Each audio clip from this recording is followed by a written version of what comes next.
Hello, এই দেখো বন্ধুরা, আমি কি বানাচ্ছি? পুলি পিঠে বানাবো, দুধ পুলি। এটা হচ্ছে এরকম করে, ওই যে কাই দেখালাম না, চুষিতে বানিয়েছি, ওই রকম কাই বানিয়ে এরকম নৌকার মতো করে নেব। তারপরে মধ্যে এই নাড়ুটা দিয়ে দেবো, খেজুরি গুড়ের নাড়ু। এটা দিয়ে এখন এইভাবে ভাঁজ করে এরকম করে পুলি বানাবো। আমার পুলিটা অত সুন্দর হয় না, তাও চেষ্টা করি করতে।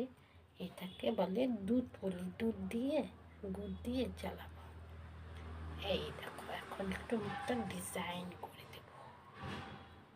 আমি অত সুন্দর ডিজাইন করতে পারি না, তাও চলে যায়।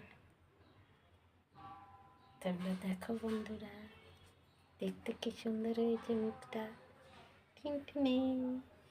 এরকম করে আমি আরো অনেক বানিয়েছি। এই দেখো, সব এরকম ডিজাইন করে দিয়েছি মুখগুলো। এইভাবে অনেকগুলো বানিয়ে নিয়েছি। এটা হচ্ছে দুধ পুলি। দেখো বন্ধুরা, এখন আমি এটাকে দুধে চালাও। এই দেখো বন্ধুরা, দুধ ফুটে উঠছে। এখন কি করবো, এই যে সিদ্ধ পুলি বানিয়ে রেখেছিলাম, পুলিগুলো এখন দুধে ফোটাবো। এটাই হলো দুধ পুলি। দুধে দিয়ে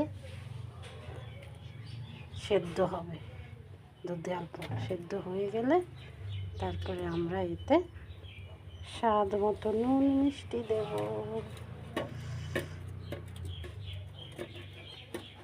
দুধ পুলি টেনটেনা।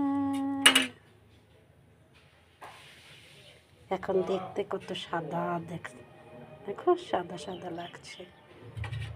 পরে যখন আমরা গুড় দেব তখন লাল হবে। একটু নাড়িয়ে দেব পুলিগুলো যাতে দুধে ভালো করে সেদ্ধ হয়ে যায়।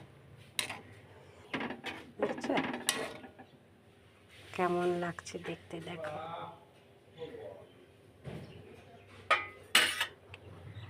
এই দেখো বন্ধুরা, দেখতে কত সুন্দর হয়েছে পুলি। আমি গুড় দিয়ে দিয়েছি। এই দেখো, এই যে পুলিগুলো দেখো কত সুন্দর হয়েছে দেখতে, তাই না?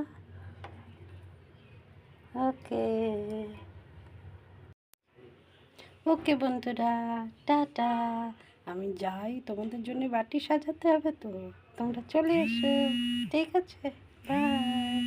ভালো থেকো, আর লাইক কমেন্ট শেয়ার করতে ভুলো না কিন্তু। টাটা।